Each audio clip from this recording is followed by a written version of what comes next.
Hey everybody, welcome to Obscurities and Miniatures, and it is Monday when this is going up at least, which means it's time for our weekly painting progress. And let me tell you folks, you are very lucky that you got a weekly painting progress because you guys were like this close to me not getting anything done because we had all kinds of crazy unexpected things happen and turn up that needed to be dealt with.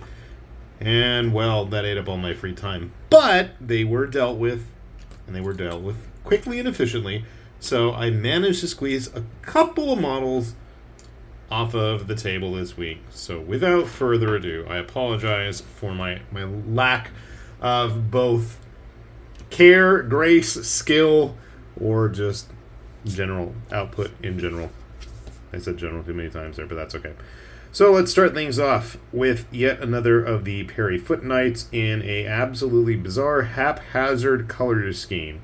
As I've mentioned before, I've been slowly but surely building up my hordes for both teams to play a red versus blue Lion Rampant chivalric knightly battle. So we're getting there. This is such a cool kit. I've got so many heads left over. Eventually, I'm going to get around to sludging up a bunch of the extra War Games Atlantic World War I Germans I've got laying around, and we're just going to have some weird concoctions. But I figured for the time being, let's get some more boring generic knights, and I can't have all of them look the same. That would be too easy. Let's make them weird. But they got to have some kind of, team distinguishment on there. So, yeah, he's blue. Team blue. And I thought he had a friend. Other team blue. His Judge Dredd looking helmet. I am the law. How to do something to break up the monotony of the silver. I don't know. It doesn't look like they're wearing, like tunics or anything really over their mail, so I'm kind of hard pressed to figure out what to do exactly with them. We'll get some red guys up there. So like I said, very boring, very simple. And speaking of very simple, I haven't gotten around to doing a video on these guys yet, mostly because I don't actually have a box of them yet. I ordered a sprue and was just goofing around. Started playing around with some of the Chinese boxers, speaking of War Games Atlantic, and I didn't do the best job, and I don't know what's up with his clothes, and I don't care. I figured from a distance, it'll look good enough. And I keep thinking, with some of the random British, we can have some opium wars. I think they almost look the part. I don't know what happened with this guy. His face, I'm going to have to paint a face on him. He looks like a mummified zombie. I was trying to write like some Chinese characters on his shirt there, and it just did not come out the way I wanted to. And it looks like he's wearing a bib or something, or it's like blending in with his skin. So I'm just going to have to fix him up. There's no two ways about it. At least from a distance, I don't think it's going to be super noticeable with him, other than the weird Gorbachev-like splotch marks on his forehead.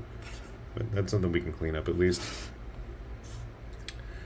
Some of his boxer compatriots. Again, same issue. This is just me going to town and not really paying attention and getting grass all over him and not bothering to clean it. That's going to be fun. Now, I don't know where, and I don't know which, and I don't know who, but playing around with these boxers, I was irritated over the fact that I didn't have enough guns. And while it's cool and all to have a bunch of kung fu warrior dudes, duking it out on the table, I mean, if we're going to actually have some boxers in a boxer rebellion, they would have most likely had some guns. And I found out that the German arms from the World War I kit from War Games Atlantic work like flawlessly, and one of them has them, and I'm not sure which. I think it's him. But I can't actually tell. Maybe it's this guy. I don't know. I just literally glued them on the body, didn't do any swapping, didn't do any changing, and they just went perfect. I really am not sure which. I'm going to clean these guys up. Once I do get that inevitable box, I will be putting together a video and blabbering on about those guys.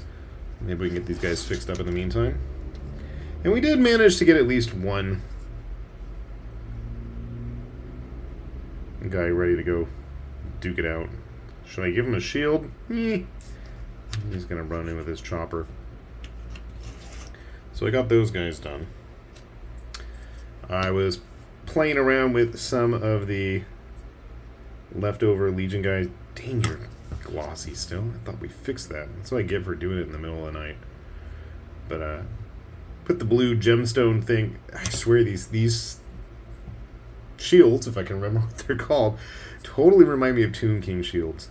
And I mean, I guess if you used the actual GW figures with these shields, I think it'd be a nice touch. They're huge. They make great like tower shields.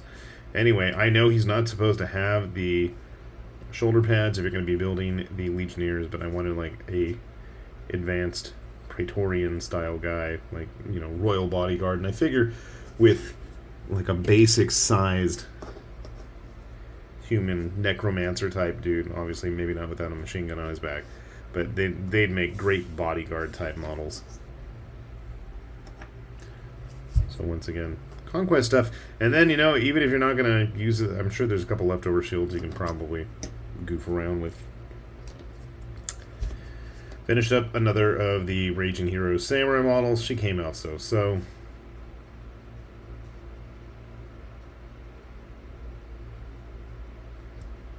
I didn't bother to paint her face, but I don't want her face to be seen either, and her quiver of arrows look like matchsticks now.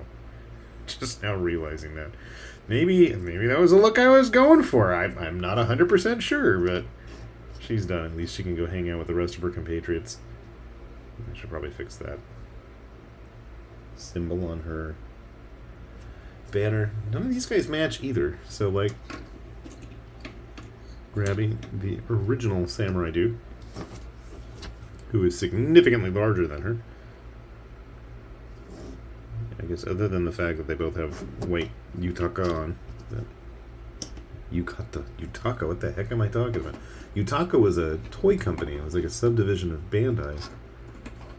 If I remember my pointless toy nerd stuff. Alright. Another guy up. I'm noticing a theme here. Chinese and just Asian models in general.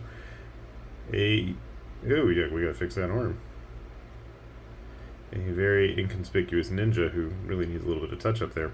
This is from Hardcore Miniatures, who hopefully once things have improved significantly for our compatriots, why do I keep using that word today, in Eastern Europe, we'll be able to get stuff from them again. Hopefully they're doing okay.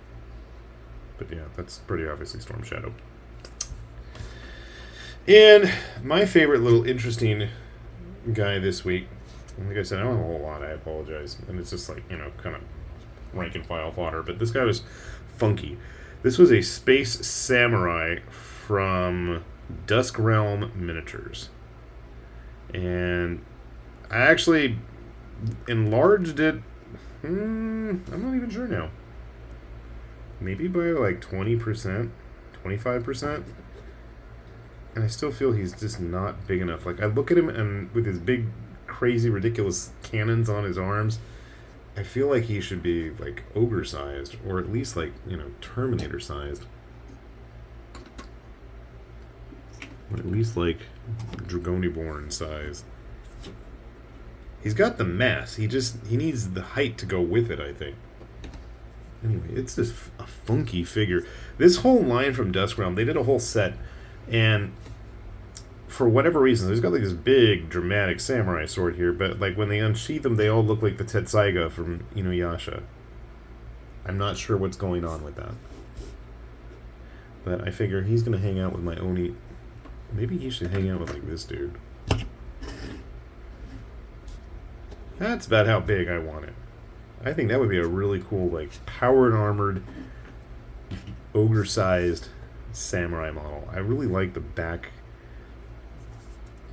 thing, whatever it is going on. Looks neat. You know, Raijin, Fujin. Speaking of Raijin, I'm going to have a really cool one for you guys next week. I almost finished it. Yeah, not the greatest job, and it's sitting here, but I'll have to make you wait and see it next week, because I haven't even put a video up on it yet. It's from Broken Anvil. We'll show it later to you guys this week.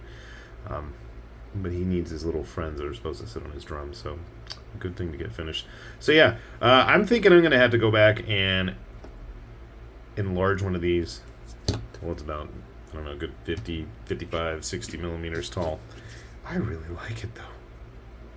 Some of the proportions on the other models were a little iffy, but they got some neat stuff, and I figure when we have My Mini Factory doing their crazy sales, which I think it's ending or about to end or already ended, I don't know, but you know, most of these guys have reasonably priced models. If you want some interesting, funky space samurai like this, I would definitely give them a good look-see. See, this is enlarged.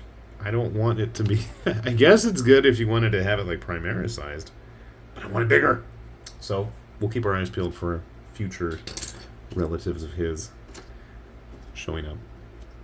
But despite having no free time, despite the unforgiving heat, like I can't even print stuff. It's been so hot in my garage where the printer is, which usually isn't an issue. And I don't remember it being as much of an issue last year or the year before.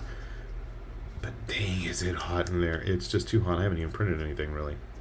So that's been unfortunate. But hopefully, it seems like things are cooling off a little bit. Be able to get some stuff done. Hopefully all of you out there are getting stuff painted, getting stuff built, and having fun hobbying, because I know I certainly have, despite my lack of constant printing like I did when I was out of school, but that's okay.